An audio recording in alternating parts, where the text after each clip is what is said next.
لجهانا بي أودري رقزبازي يا شذوذي جنسي يا زورق لم بابتانا كسي مسلمان به هشيار به أو عقوبيك أخوة جل جلاله داينا أبو قوم لوط هيج قال يكتر أو عقوبة ندراو هيج قوم يكتر أو أخوة سزاي نداو بزاني سزا كان ينشان سخت تند چونك مسألة نيربازي شر كردنا لقال خوايا جل جلاله أفرمه ولقد راودوه عن ضيفه فطمسنا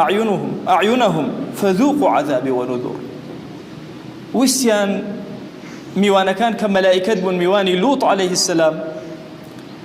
ويسيان زيادة الريب كان لحقيانا زوريان هنا وبو سيدنا لوط رب العالمين أفرمي فطمسنا أعينهم شومان كوير كردن نين أزاني بيشو باشي تشاويان بيشو باشي سريان لكوير ضربيك وهيان بركو دم عقوبية كم عقوبي دوم فأخذتهم الصيحة مشرقين أوصل لإوارة تشاويان كويربو بربيان قيجو نركو هاوارك جوي كاس كردن وري كردن لقل أما فجعلنا عاليها سافلها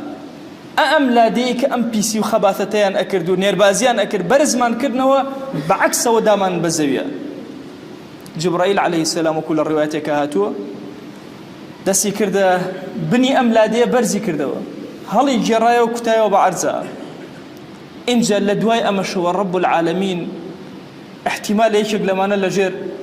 أم زلزال بقوة درسه أفرمتشي وأمطرنا عليهم حجارة من سجيل إما كومالي بردي أقراوي سوربو بأقر ناردمان كتامان بسر سريانا بسر أملا ديا هتاوكو بتوينا وتيا كهندي استل دراسات هندي لو اسكو بروسكانا أبينن أدوزنوا سيركن ناوي اسكر سوتاو نقدر ويناو كاستا بيولوجيا كان